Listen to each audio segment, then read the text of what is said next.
So hello guys, ഇന്ന് നമ്മൾ trachoma ഒഫ്താൽമോളജിയിൽ conjunctivitis എന്ന് പറയുന്ന ടോപ്പിക്കിനകത്തിൽ ട്രക്കോമ എന്ന് പറയുന്ന പോർഷനാണ് നമ്മൾ എടുക്കാൻ പോകുന്നത്.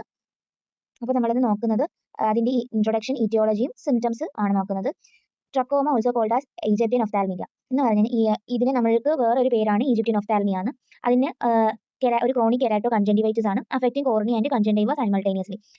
കെരാറ്റോയുടെ അർത്ഥം എന്ന് പറഞ്ഞാൽ കോർണിയ എന്നുള്ള രീതിയാണ്. Conjunctivitis means inflammation. അപ്പോൾ ഇതൊരു ക്രോണിക് ആയിട്ട് കുറേ നാൾ നീണ്ടു നിൽക്കുന്ന ഒരു കോർണിയയും കൺജങ്ക്റ്റൈവയും ഒരേപോലെ അഫക്ട് ചെയ്യുന്ന ഒരു ഇൻഫ്ലമേഷൻ ആണ്. Primarily affected the superficial epithelium of conjunctiva and cornea simultaneously. One of the leading cause of preventable blindness in the world. ലോകത്തിൽ പ്രിവെന്റ് ചെയ്യാൻ പറ്റുന്ന ഒരു ബ്ലൈൻഡ്നസിന് ഒരു ഉണ്ടാവാനുള്ള ഒരു കാരണമാണ് ട്രക്കോമ എന്ന് പറയുന്നത്.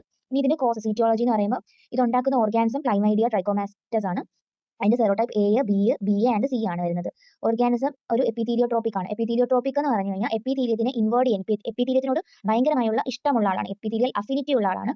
ദേ have an high affinity to epithelia. അപ്പോൾ അവർക്ക് എന്ത് ചെയ്യാൻ പറ്റും? എപ്പിത്തീലിയത്തിനെ ഇൻവേർഡ് ചെയ്യാനുള്ള കഴിവുണ്ട്. And they produce an intracytoplasmic inclusion body called Halberstaedter Prowazek body, അല്ലെങ്കിൽ അവർ HP ബോഡീസ് എന്ന് വിളിക്കും. ആൻഡ് ഇവരുടെ ഇൻഫെക്ഷന്റെ സോഴ്സ് എന്ന് പറയുന്നത് കൺജങ്ക്റ്റൈവൽ ഡിസ്ചാർജ് ആയിരിക്കും. അഫക്റ്റഡ് ആളിൽ നിന്നും കൺജങ്ക്റ്റൈവൽ ഡിസ്ചാർജ് വഴിയായിരിക്കും സ്പ്രെഡ് ആവുന്നത്. ഇതെങ്ങനെ സ്പ്രെഡ് ചെയ്യുന്നത്? ഒന്ന് ഡയറക്റ്റ് ഇൻഫെക്ഷൻ സ്പ്രെഡ് ആകാം, അല്ലെങ്കിൽ എന്തെങ്കിലും കണ്ടാമിനേറ്റഡ് മെറ്റീരിയൽസ് വഴിയും ട്രാൻസ്മിറ്റ് ആകാം.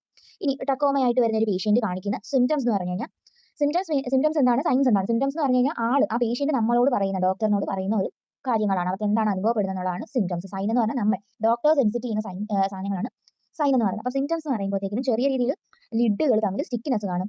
പിന്നെ കണ്ണിൽ എന്തെങ്കിലും കുടുങ്ങിയ പോലുള്ള എന്തെങ്കിലും ഉള്ളത് പോലുള്ള ഒരു ഫീലിംഗ്സ്, അതാണ് ഫോറിൻ ബോഡി സെൻസേഷൻ. ലാക്രിമേഷൻ, കണ്ണിൽ നിന്ന് എപ്പോഴും വെള്ളം വരിക. സ്കാൻഡി മ്യൂക്കോയിഡ് ഡിസ്ചാർജ്, ചെറിയ തോതിൽ ഡിസ്ചാർജ് ഉണ്ടാകുക, മ്യൂക്കോയിഡ് ഡിസ്ചാർജ് ആയിരിക്കും ഉണ്ടാവുന്നത്. അപ്പോൾ ഇത്രയാണ് നമ്മൾ ഇത് നോക്കാൻ തീരുമാനിച്ചത്. So thank you.